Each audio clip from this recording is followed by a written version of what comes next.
Hello guys, welcome to the new video. So ಎಲ್ರಿಗೂ ನಮಸ್ಕಾರ. ಎಲ್ಲರೂ ಹೆಂಗಿದ್ದೀರಾ? ಎಲ್ಲರೂ ಚೆನ್ನಾಗಿದ್ದೀರಿ ಅಂತ ಭಾವಿಸ್ತೀನಿ. ನಾನು ಚೆನ್ನಾಗಿದ್ದೀನಿ ಗಾಯ್ಸ್. ನೋಡ್ಬೋದು. ಸೊ ಇವತ್ತಿನ ಈ ವಿಡಿಯೋ ಮಾಡೋ ಉದ್ದೇಶ ಏನಂದರೆ, ಸೊ ನಿಮಗೆಲ್ಲರ ಆಲ್ರೆಡಿ ಗೊತ್ತಿರುತ್ತೆ ಅನಿಸುತ್ತೆ. ಸೊ ನಾನು ನಾಳೆ ಸಾಂಗ್ನ ರಿಲೀಸ್ ಮಾಡ್ತಾ ಇದ್ದೀನಿ. ಸೊ ಅಂತೂ ಇಂತೂ ಸಾಂಗ್ ರಿಲೀಸ್ ಮಾಡೋ ಟೈಮ್ ಬಂದೇ ಬಿಡ್ತು. ಸೊ ಹೋದ ಸಾಂಗಿಗೂ ಈ ಸಾಂಗಿಗೂ 1 ತಿಂಗಳು ಗ್ಯಾಪ್ ಆಯಿತು. ಒಂದು ಸಾಂಗ್ ಮಾಡೋಕ್ಕೆ 1 ತಿಂಗಳು ತೊಗೊಂಡಿದ್ದೀನಿ ನೋಡಿ ನಾನು. ಸೊ ಜಲ್ದಿನೇ ಆಗ್ಬಿಡ್ಬೋದಿತ್ತು, ಬಟ್ ಏನು ಮಾಡ್ತೀರಾ, ನಮ್ಮ ಮನೆ ಕೆಲಸ ಇವು ಎಲ್ಲ ಅಡ್ಡಿ ಬಂದು ಎಲ್ಲ ಅಲ್ಲೇ ಉಳಿತು. ಸೊ ಫೈನಲಿ ಗಾಯ್ಸ್, ಸೊ ಸಾಂಗ್ನ ರಿಲೀಸ್ ಮಾಡೋ ಟೈಮ್ ಬಂದೇ ಬಿಡ್ತು. ಆಲ್ಮೋಸ್ಟ್ ಆಲ್ ಎಲ್ರಿಗೂ ಗೊತ್ತಿರುತ್ತೆ. ಆಲ್ರೆಡಿ ಇನ್ಸ್ಟಾಗ್ರಾಮಲ್ಲಿ, ವಾಟ್ಸಪ್ಪಲ್ಲಿ ಎಲ್ಲ ಸ್ಟೇಟಸ್ ಆಗಿಬಿಟ್ಟಿದ್ದೀನಿ. ಸೊ ಯೂಟ್ಯೂಬಲ್ಲೂ ಕಮ್ಯುನಿಟಿ ಬಿಡ್ತೀನಿ ನೋಡಿ. ಏನಿಲ್ಲ, ನಾಳೆ ಸಾಯಂಕಾಲ ಅಂದರೆ 20ನೇ ತಾರೀಕು, ನಾಳೆನೇ, ಇವತ್ತು 19, ನಾಳೆ ಸಾಯಂಕಾಲ 4:47ಕ್ಕೆ ಸಾಂಗ್ ರಿಲೀಸ್ ಆಗುತ್ತೆ.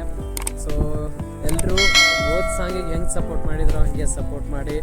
ಸೊ ಹೋದ ಸಾಂಗಿಗೆ ಹೆಂಗೆ ಕಾಮೆಂಟ್ ಮಾಡಿದ್ರು, ನನಗೆ ಆ ಕಾಮೆಂಟ್ಸ್ ಎಲ್ಲ ನೋಡಿ ತುಂಬ ಖುಷಿ ಆಯಿತು, ನಿಜವಾಗ್ಲೂ ಹೇಳ್ತಾ ಇದ್ದೀನಿ. ಸೊ ಮತ್ತು ಇವತ್ತಿನ ಮತ್ತು ನಾಳೆ ಸಾಂಗ್ ಇದೆಯಲ್ಲ, ಸೊ ಅದನ್ನು ಆ ಸಾಂಗ್ನು ಅದೇ ಥರ ಓಡಲಿ. ಅದನ್ನು ಈ ಸಾಂಗ್ನು ಅಷ್ಟು ಚೆನ್ನಾಗಿದೆ.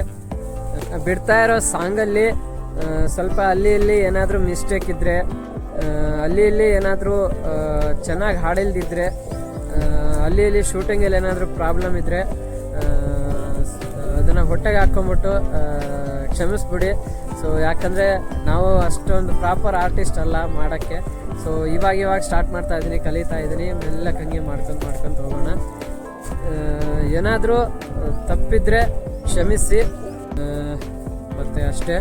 ಸೊ ಗಾಯ್ಸ್, ಫೈನಲಿ ಬಂದೇ ಬಿಡ್ತು. ಸಾಂಗ್ನ ರಿಲೀಸ್ ಮಾಡೋ ಟೈಮ್ ನಾಳೆ ಬರುತ್ತೆ. ಏನೋ ಸ್ವಲ್ಪ ಕಾಯಿರಿ ನಾಳೆವರೆಗೂ. ಸೊ ನಾಳೆ 4:47 ನಾಗಿ ವ್ಲಾಗ್ಸ್ 777 ಯೂಟ್ಯೂಬ್ ಚಾನಲಲ್ಲಿ ಬರುತ್ತೆ. ಸೊ ಅಲ್ಲಿವರೆಗೂ ಕಾಯಿರಿ ಅಂತ ಹೇಳ್ತಾ ಧನ್ಯವಾದಗಳು ಗಾಯ್ಸ್.